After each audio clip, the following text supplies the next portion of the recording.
Capítulo 3. Desenvolvimento.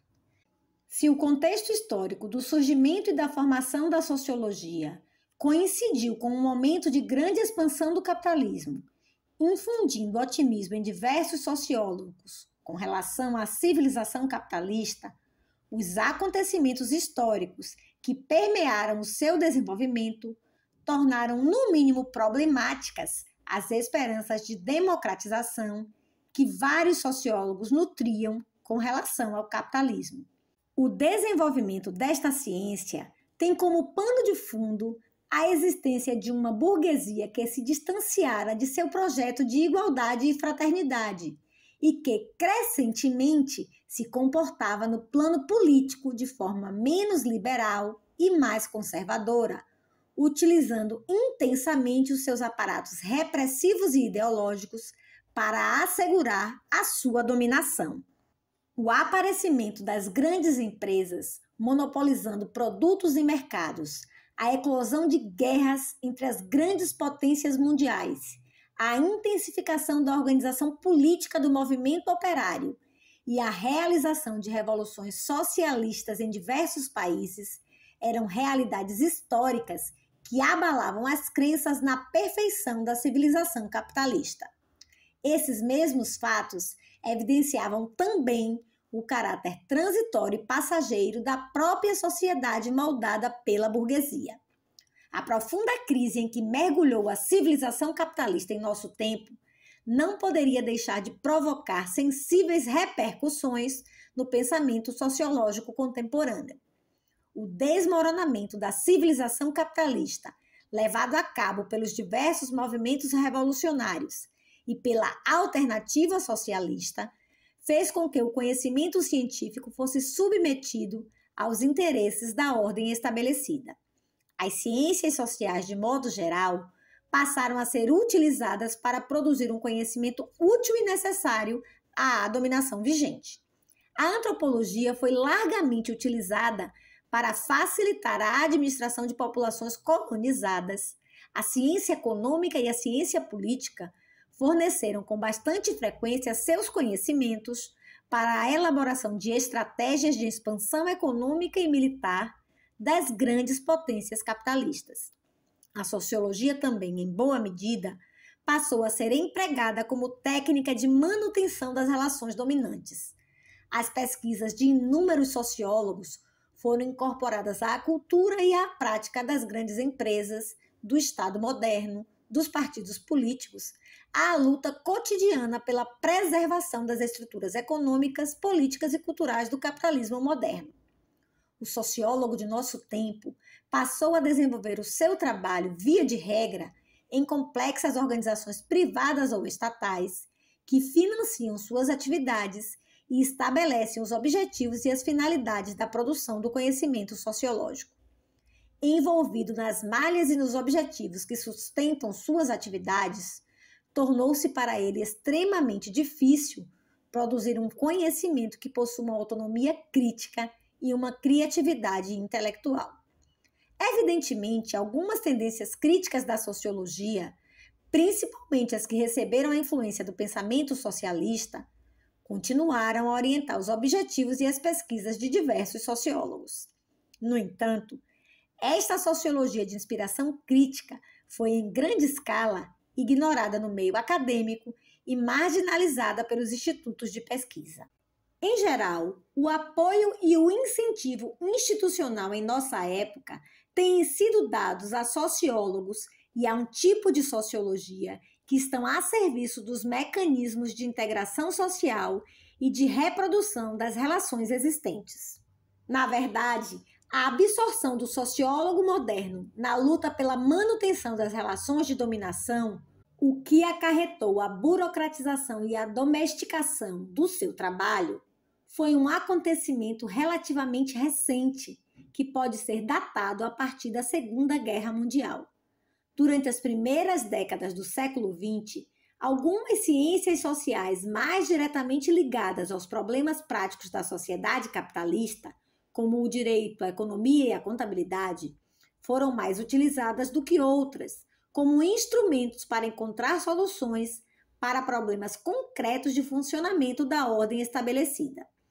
Tal fato permitiu que diversos sociólogos desenvolvessem no interior das universidades um conhecimento que não correspondia tão prontamente às exigências práticas de conservação da dominação burguesa. Diga-se de passagem que nas 3 primeiras décadas do século XX, embora a burguesia já mostrasse sem disfarces a sua faceta conservadora e belicista, defrontando-se com um movimento operário organizado e testemunhasse também um acontecimento como a instalação do poder soviético na Rússia, conseguia, não obstante, controlar até certo ponto as ameaças dos movimentos e dos grupos revolucionários. Além disso, deve-se mencionar que a existência da monopolização das empresas e dos capitais daquelas décadas, embora consideráveis, evidentemente eram menos acentuadas do que são em nossos dias.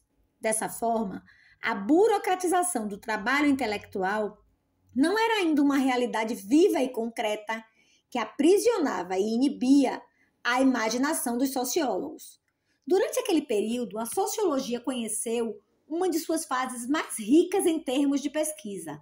Foi o momento em que a pesquisa de campo firmou-se nesta disciplina, proporcionando o levantamento de informações originais para a reflexão.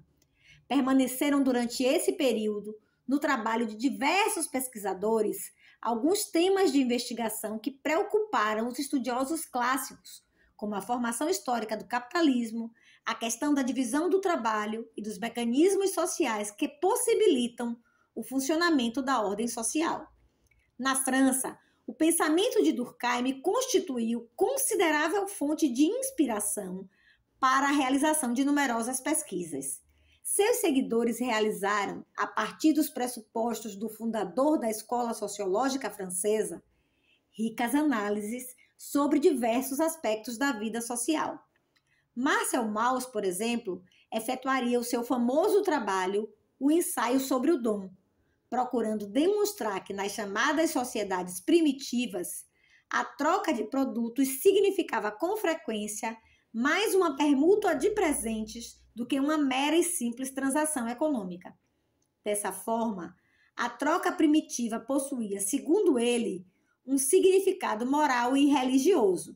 Essa preocupação de investigar os aspectos sociais da vida dos chamados povos primitivos mereceria também a atenção de Lévi-Blum, por exemplo, que procurou desvendar o conteúdo da mentalidade desses povos. Outro de seus discípulos, Maurice Halbach, retomou a linha de estudos do suicídio como fato social, procurando revisar e precisar algumas das hipóteses formuladas inicialmente por Durkheim. Realizou também esse pensador um interessante trabalho sobre a importância dos contextos sociais para os indivíduos, focalizando a questão da memória social, procurando evidenciar que, sem os diversos grupos que compõem a sociedade, como a família e o grupo religioso, o indivíduo não seria capaz de reconstituir o seu passado. Na Alemanha, foram efetuados no período em foco importantes estudos, principalmente quanto à reconstrução de fatos históricos. Vimos no capítulo anterior a preocupação e o interesse de Max Weber pela investigação da origem e da natureza do capitalismo moderno. Os trabalhos de Sombart foram realizados também com o propósito de elaborar uma exposição sistemática do capitalismo moderno. Deve-se mencionar também os trabalhos de historiadores do vulto de um Marc Bloch e de um Henri Pirenne. Datam também dessa época os esforços de Max Scheler e de Karl Mannheim para desenvolver o que chamavam de uma sociologia do saber. O trabalho de Mannheim, Ideologia e Utopia, publicado em 1929, constitui uma exposição sistemática das origens sociais do conhecimento, procurando estabelecer algumas relações entre as diferentes ideologias e os contextos socio-históricos em que elas foram elaboradas. A obra de Mannheim, além de fornecer preciosas correlações entre os modos de pensamento e as suas origens sociais, procurou transformar sociologia numa técnica de controle social. Ele considerava que vários problemas políticos e econômicos do seu tempo poderiam ser enfrentados a partir do planejamento social. A sociologia, em sua visão, poderia oferecer um conhecimento que possibilitasse uma intervenção racional nos problemas da sua época. Durante esse período, vários estudiosos buscaram formular e classificar os diferentes tipos de relações sociais que ocorrem em todas as sociedades, independentemente do tempo e lugar. Os estudos de Pareto sobre a ação humana, de von Wise sobre os processos básicos da vida social, os trabalhos de Rus sobre os mecanismos e as variedades do controle social, constituem exemplos ilustrativos dessa tradição de pesquisa. Esses trabalhos proporcionaram a elaboração de vários conceitos fundamentais da sociologia. As investigações de campo, fartamente realizadas nos Estados Unidos depois da Primeira Guerra Mundial, desenvolvidas principalmente pela Universidade de Chicago, possibilitaram um grande avanço no levantamento de dados empíricos. Não seria exagero afirmar que até a década de 1930, a história da sociologia americana se confunde com as atividades de pesquisas realizadas pelo Departamento de Sociologia daquela universidade. Chicago transformara-se, por volta dessa época, em grande metrópole industrial, que atraía uma massa enorme de imigrantes vindo de outros países. Os sociólogos de Chicago concentraram-se avidamente no estudo dos novos estilos de vida que surgiram na corrida de uma urbanização extremamente veloz, provocando, segundo a linguagem de alguns desses sociólogos, vários problemas sociais e uma situação de desorganização urbana. Um trabalho que ficaria particularmente famoso na sociologia, The Police Peasant in Europe and the America, foi elaborado por um dos personagens significativos da escola de Chicago, William Thomas, em coautoria com Znaniec, um polonês que ajudara a organizar os pesados 5 volumes dessa obra. Empregando novos métodos de pesquisa, entre os quais a coleta de biografias e outros documentos pessoais, como a correspondência de seus personagens de investigação, eles procuraram captar as transformações na maneira de perceber o mundo e nos estilos de vida de humildes camponeses que deixavam suas localidades e rumavam para uma cidade moderna em um novo continente. Documentaram de forma exaustiva nesse trabalho todo o impacto da urbanização sobre os homens, concentrando-se também na análise da mudança das formas tradicionais de controle social para outras, típicas do meio urbano. Juntamente com Thomas, a figura de Robert Park constitui outra personagem fundamental no desenvolvimento da pesquisa de campo na sociologia. Foram esses 2 pesquisadores os responsáveis pela formação de uma atuante geração de sociólogos, entre os quais estão Louis Wirth, Herbert Blumer, Everett Hughes e vários outros. Park prosseguiu até o início da década de 30 em suas atividades de professor naquele departamento. Em 1915, publicou na revista American Journal of Sociology um artigo intitulado A Cidade, Sugestões para a Investigação do Comportamento Humano no Ambiente Urbano, que constituiria um verdadeiro roteiro para os estudos urbanos que seriam realizados por diversos alunos seus, contando também com a participação de pesquisadores de outros departamentos daquela universidade, economistas, antropólogos, historiadores, etc. Contando com um sólido apoio institucional, levantaram dados sobre a vida de cortiços, quadrilhas urbanas, dancings, prostitutas, músicos de jazz, etc.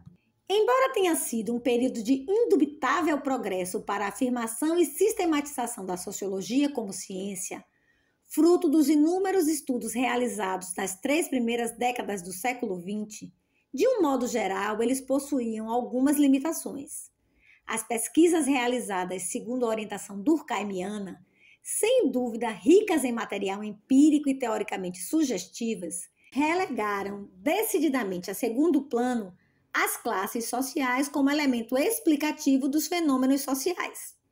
Na Alemanha, As tentativas de completar, de refinar o método dialético, de libertá-lo de sua concepção normativa e dogmática, visavam claramente a minimizar e neutralizar a sua influência no meio acadêmico. Mannheim costumava afirmar que a disputa que a sociologia alemã travou com o marxismo impulsionou-a, possibilitando um avanço no conhecimento sobre a sociedade. Sem dúvida, vários estudos elaborados no calor da polêmica com o marxismo, ao lado de algumas contribuições teóricas e empíricas, passaram a minimizar o papel dos fatos econômicos na interpretação da vida social. Os estudos preocupados com a classificação dos diferentes tipos de relações sociais existentes em todas as sociedades, de certa forma desvincularam as relações humanas de sua realidade histórica viva e concreta, produzindo geralmente uma interminável e árida parafernália de conceitos, às vezes arbitrários e artificiais. O florescimento dos estudos empíricos, ao lado de alguns méritos, nem sempre apresentou uma clara ligação com a reflexão teórica, redundando, às vezes, num empirismo pouco revelador em termos explicativos. Alguns desses estudos também deixaram de vincular o problema investigado com o conjunto da vida social. Além disso, algumas dessas investigações também possuíam sérias implicações ideológicas, pois preocupadas com a desorganização social, aceitavam conscientemente ou não a realidade social tal como ela se apresentava. As grandes transformações por que passavam as sociedades europeias nas 3 primeiras décadas do nosso século foram também objeto de estudo por parte de teóricos que mantinham claras ou tênues ligações com o pensamento socialista. Datam desse período as análises de Lenin e Rosa Luxemburgo sobre a questão do imperialismo. Alguns desses trabalhos tentavam desenvolver a análise do capitalismo, orientando-se pelo pensamento de Marx, buscando compreender as mudanças que ocorriam neste sistema, principalmente a contínua expansão provocada pelo fenômeno do imperialismo. Coerentes com a unidade postulada pelo marxismo entre teoria e prática, algumas investigações sobre esse tema procuravam não apenas compreender teoricamente as raízes da política imperialista, mas buscavam também extrair uma orientação para a luta prática contra o imperialismo. Essas importantes contribuições geralmente foram negligenciadas pela sociologia que se desenvolvia freneticamente nos meios universitários. A verdade é que esses trabalhos, grosso modo, não eram considerados sociológicos no meio acadêmico, uma vez que o pensamento socialista, principalmente o marxista, não estava representado nos departamentos das universidades e, além do mais, era geralmente considerado nesse meio uma doutrina econômica. O desenvolvimento da sociologia na segunda metade do século XX foi profundamente afetado pela eclosão das 2 guerras mundiais. Tal fato não poderia deixar de quebrar a continuidade dos trabalhos que vinham sendo efetuados, interrompendo drasticamente o intercâmbio de conhecimentos entre as nações. A implantação de regimes totalitários em alguns países europeus, com a sua inevitável intolerância para com a liberdade de investigação, levou à perseguição de intelectuais e cientistas que procuraram manter uma posição de crítica e de independência em face desses regimes.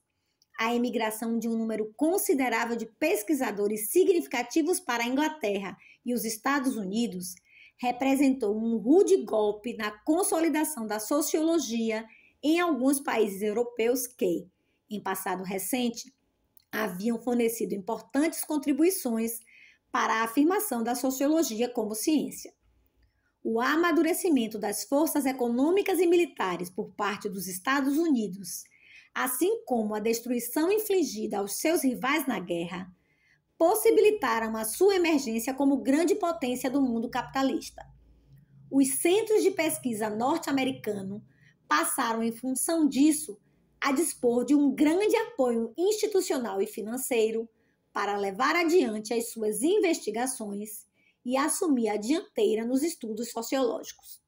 A partir de então, a sociologia desenvolveu-se vertiginosamente na sociedade norte-americana, vinculada ao meio universitário, caracterizando-se em boa medida por um acentuado reformismo, investigando temas relacionados com a desorganização social, centrando a sua atenção em questões urbanas, na integração de minorias étnicas e religiosas, etc.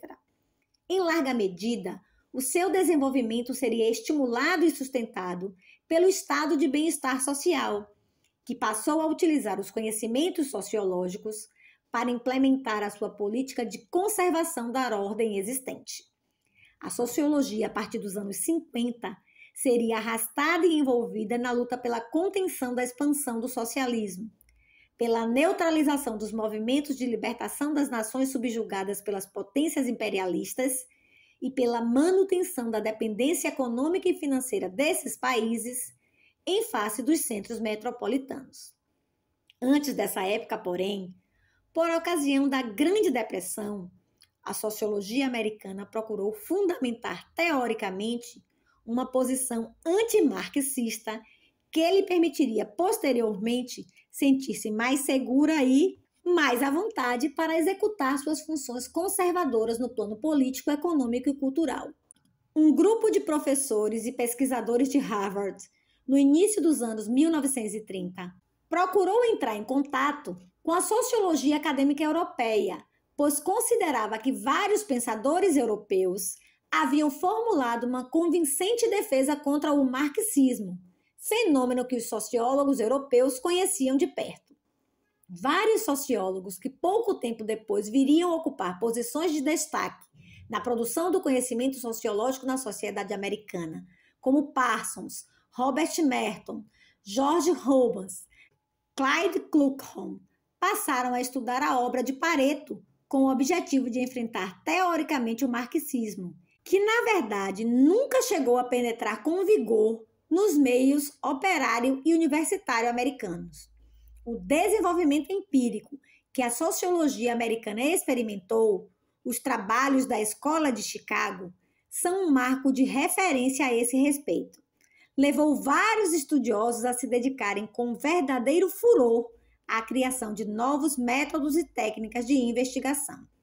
Uma série de estudiosos, como George Lundberg, Paul Lazarsfeld, Samuel Stuffer e outros, passou a se ocupar de questões metodológicas, buscando em larga medida refinar os procedimentos quantitativos e estatísticos da pesquisa de campo. Sem dúvida, alguns desses trabalhos forneceram uma contribuição à investigação sociológica, mas devido à insistência com que trataram os problemas de métodos da pesquisa empírica, relegando de certa forma as questões teóricas a segundo plano, transformaram as especulações sobre os métodos e técnicas da pesquisa empírica no grande campo de concentração e atenção dos sociólogos. O método e a técnica de pesquisa passaram a constituir, de certa forma, um fim em si mesmo. Os estudos de campo que vários sociólogos realizaram segundo a orientação empirista constituíram, em boa medida, um conjunto de fatos isolados, destituídos de visão histórica. Os trabalhos sobre as relações sociais, sobre as questões urbanas, sobre a família, sobre os pequenos grupos, contribuíram para desmembrar os fenômenos investigados do conjunto da vida social. Essa tradição de investigação incorporou também uma visão positivista, passando a apresentar os seus trabalhos como neutros e objetivos. George Lundberg, um dos expoentes dessa corrente, reafirmaria a tese positivista de considerar a sociologia uma ciência natural. Segundo ele, seria possível ao sociólogo estudar a sociedade com o mesmo estado de espírito com que um biólogo investiga um ninho de abelhas. Essa avalanche empirista, que influenciou várias gerações de sociólogos americanos, irradiando-se também para os outros centros de investigação dos países centrais do capitalismo e também da periferia, representou uma profunda ruptura com o estilo de trabalho que realizaram os clássicos da sociologia. Vimos no capítulo anterior que estudiosos como Weber, Marx, Durkheim, Comte e outros buscaram trabalhar as questões que possuíam uma significação histórica, enfocando, por exemplo, a formação do capitalismo. Os novos estudos empíricos, em geral, abandonaram essa disposição de trabalhar com problemas históricos que possibilitassem uma compreensão da totalidade da vida social, concentrando-se, via de regra, em aspectos irrelevantes.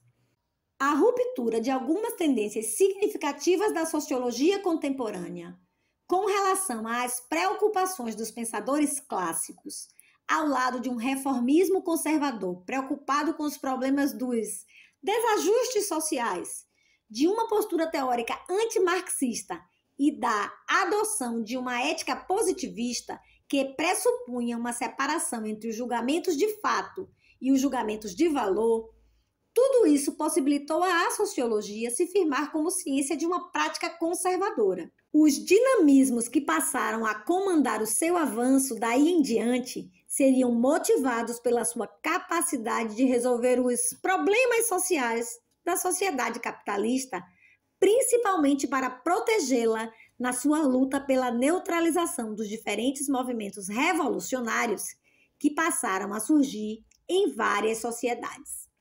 É nesse contexto que surge a melancólica figura do sociólogo profissional, que passa a desenvolver as suas atividades de correção da ordem, adotando uma atitude científica neutra e objetiva.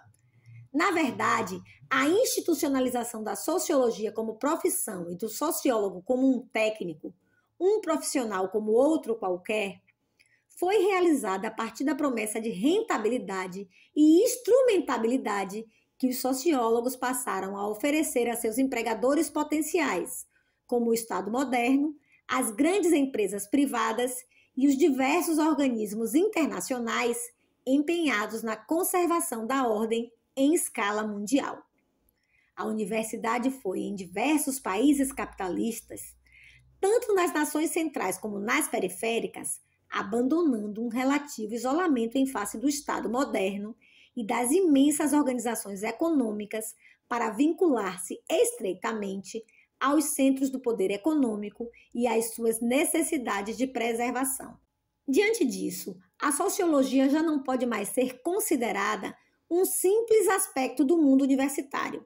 Vários professores passaram a colaborar leal e decididamente com os diferentes órgãos estatais e empresas privadas. O envolvimento de diversos cientistas sociais e sociólogos com conflitos como o do Vietnã e projetos que visavam a estudar os movimentos revolucionários de diversas nações latino-americanas foi, em passado recente, fartamente denunciado por sociólogos que ainda mantêm uma posição de crítica e de independência intelectual.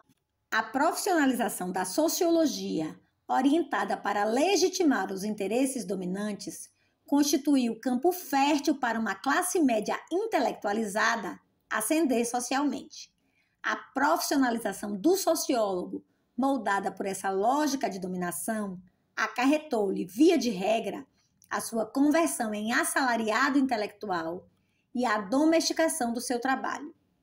O método de investigação funcionalista, que durante as últimas décadas dominou uma parte considerável do pensamento teórico na sociologia em diversos países, constituía uma outra dimensão importante na guinada desta disciplina rumo a posturas conservadoras.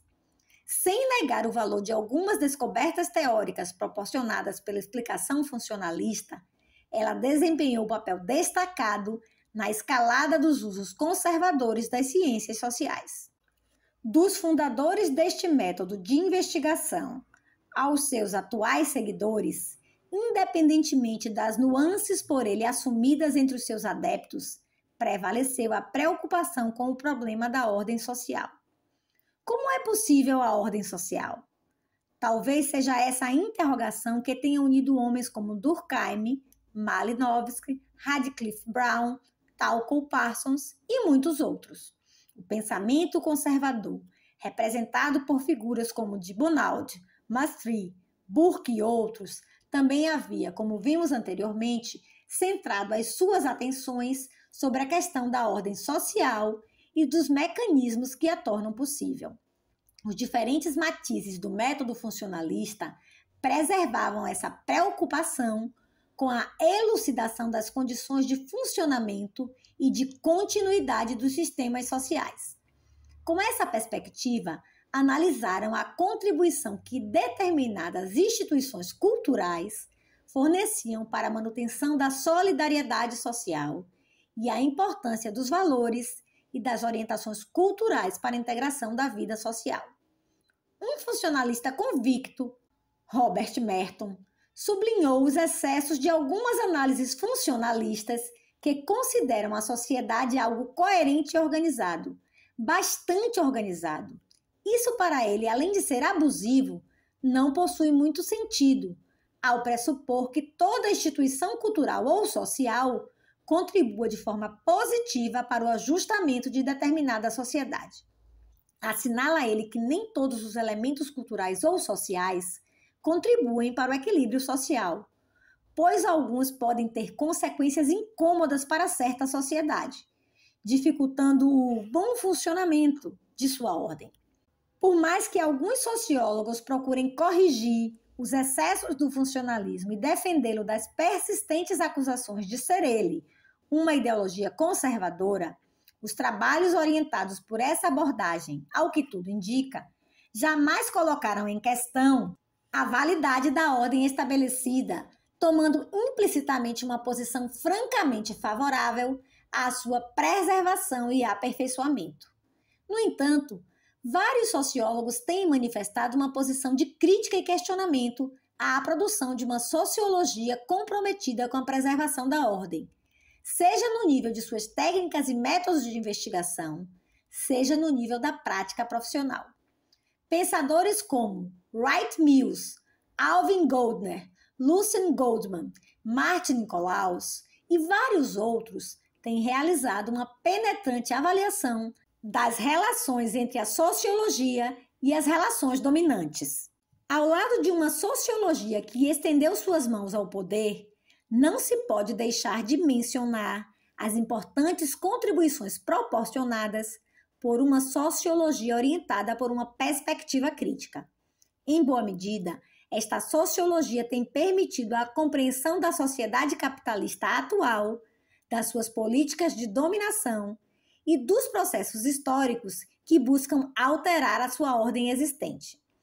Tanto nos países centrais do capitalismo como nos periféricos, têm surgido novas gerações de cientistas sociais que procuram realizar com seus trabalhos uma autêntica crítica da dominação burguesa, buscando combinar a alteração da ordem com a sua explicação. Vimos anteriormente que a sociologia encontrou sua vocação crítica na tradição do pensamento socialista, que tem analisado a sociedade capitalista como um acontecimento histórico transitório e passageiro. São os autores clássicos e as novas expressões do pensamento socialista que têm colocado a sociologia em contato com os processos de transformação da sociedade. Pensadores como Korsch, Lukács e os pesquisadores do Instituto de Pesquisa Social de Frankfurt, como Adorno, Hockenheim, Marcuse, forneceram uma importante contribuição ao estudo crítico da sociologia e da sociedade capitalista. Em geral, esses pensadores rejeitaram a ideia do marxismo como ciência positiva da sociedade, ou seja, como sociologia, tal como esta ciência for imaginada pelo positivismo. Lukács, em seu trabalho História e Consciência de Classe, concebeu o marxismo como uma filosofia crítica que expressava a visão de mundo do proletariado revolucionário. Os pensadores da Escola de Frankfurt também desenvolveram uma concepção do marxismo como filosofia crítica, bastante diferenciada, segundo eles, do positivismo sociológico. O marxismo, nas mãos dos membros da Escola de Frankfurt, foi colocado fora da política partidária, assumindo um caráter de crítica geral da cultura burguesa, dirigida principalmente a um público constituído, em sua grande maioria, por estudantes e intelectuais. Vários teóricos do marxismo contemporâneo, sem negar a importância dos fatores econômicos na explicação da vida social, procuraram investigar com maiores detalhes o papel das ideologias na manutenção da dominação burguesa. Os trabalhos de Gramsci, Althusser, Poulantzas, Bourdieu e outros, independentemente de suas variações metodológicas, têm possibilitado uma compreensão mais adequada de como se processa o domínio intelectual da burguesia sobre as demais classes sociais.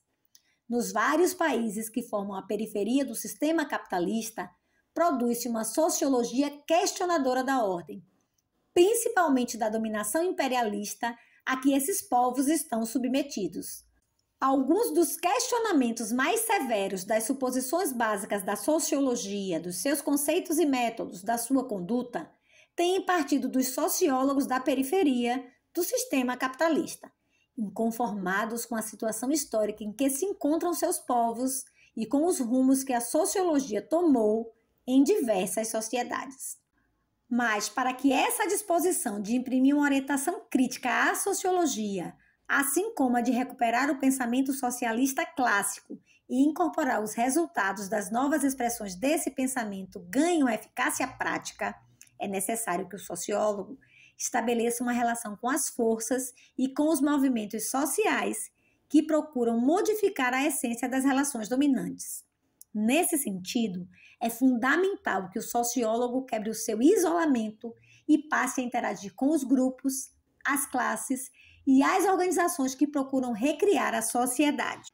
Em grande medida, a função do sociólogo em nossos dias é liberar sua ciência do aprisionamento que o poder burguês lhes impôs e transformar a sociologia em um instrumento de transformação social. Para isso, deve colocá-lo ao lado, sem paternalismo e vanguardismo, dos interesses daqueles que se encontram expropriados material e culturalmente, para junto deles construir uma sociedade mais justa e mais igualitária do que a presente. Indicações para a leitura. O leitor interessado em textos de introdução à sociologia escritos numa linguagem agradável e de fácil entendimento deverá recorrer ao livro de Peter Beger, intitulado Perspectivas Sociológicas, editora Vozes, 1975. Um outro texto de leitura estimulante e que possibilita uma interessante introdução ao universo da sociologia, de suas potencialidades intelectuais e de alguns de seus problemas atuais, é o trabalho de Wright Mills intitulado A Imaginação Sociológica, Zaha Editores, 1965. O trabalho conjunto de Theodor Adorno e Max Horkheim, Temas Básicos de Sociologia, editora Cultrix, 1973, também constitui uma boa leitura para aqueles que desejam inteirar-se dos principais assuntos de que trata a sociologia. Um outro texto que apresenta uma linguagem acessível a algumas das principais preocupações da sociologia é o pequeno livro de Margaret Coulson, Introdução Crítica à Sociologia, Zaha Editores. O livro de Florestan Fernandes, Ensaios de Sociologia Geral e Aplicada, é um trabalho que introduz ao objeto de estudo dessa disciplina e a vários de seus problemas. Para os que desejam entrar em contato em um nível introdutório com autores consagrados da sociologia como Marx, Weber, Durkheim, Comte, Lênin, Lukács e outros, encontrarão na coleção Grandes Cientistas Sociais, publicada pela editora Ática, uma coletânea de textos selecionados daqueles pensadores. Geralmente, há uma breve apresentação da vida e da importância da obra desses pensadores, feita pelo organizador de cada volume. Um livro organizado por Gabriel Corr, que se chama Para Ler os Clássicos, Livros Técnicos e Científicos Editores, 1977, reúne uma série de bons artigos de comentadores das obras de Durkheim, Weber e Marx. Trata-se de um sugestivo roteiro para uma proveitosa leitura daqueles autores. O trabalho de Anthony Giddens, Capitalismo e Moderna Teoria Social, editora Presença, Lisboa, 1972, apresenta uma exposição introdutória sobre a relação entre o contexto social e a obra publicada por Durkheim, Marx e Weber. Os trabalhos de Raymond Aron, Les Étapes de la Pensée Sociologique, Editions Gallimard, Paris, 1967, e de Robert Nisbet, La Formation del Pensamiento Sociológico, editora Amorrotor, Buenos Aires, 1969, são leituras fundamentais para quem estiver interessado numa exposição mais detalhada da formação da sociologia. Outro trabalho nessa mesma direção, analisando também as fontes do pensamento sociológico, é a coletânea História da Análise Sociológica, organizada em conjunto por Tom Bottomore e Robert Nisbet, Zaha Editores, 1980. O trabalho de Carlos Moya, A Imagem Crítica da Sociologia, editora Cultrix, 1976, também é uma leitura importante para o entendimento da formação da sociologia.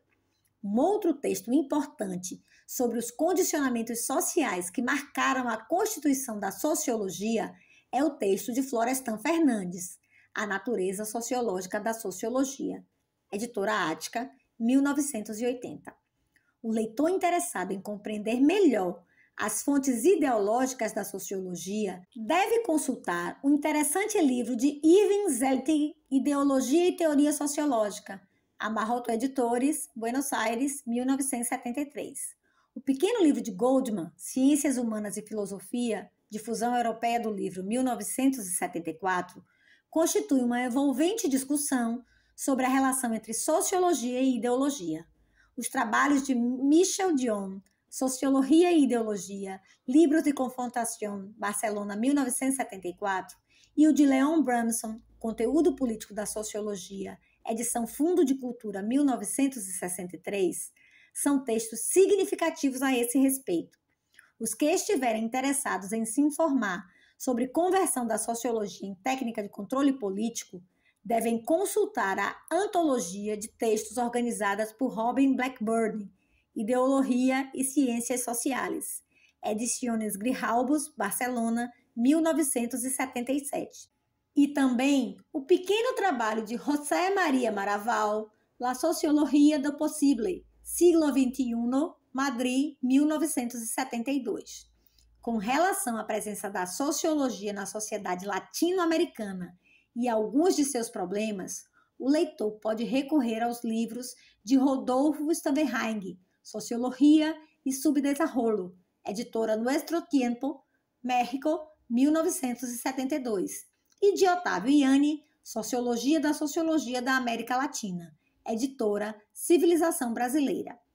Quanto à sociologia na sociedade brasileira, 2 trabalhos introduzem o leitor à sua formação e desenvolvimento. A Sociologia no Brasil, de Florestan Fernandes, editora Vozes, e Sociedade e Sociologia no Brasil, de Otávio Yanni, editora Alfa Ômega. Sobre o autor.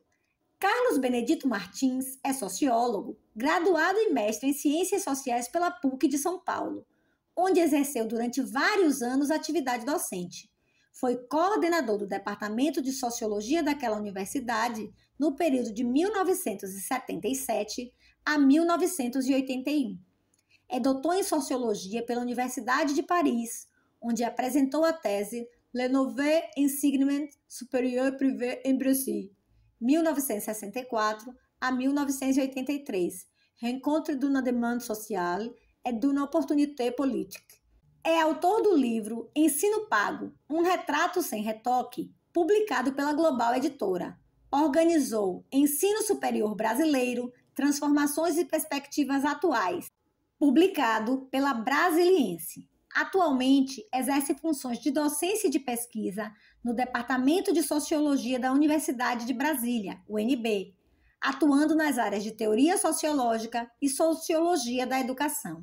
É também pesquisador do CNPq.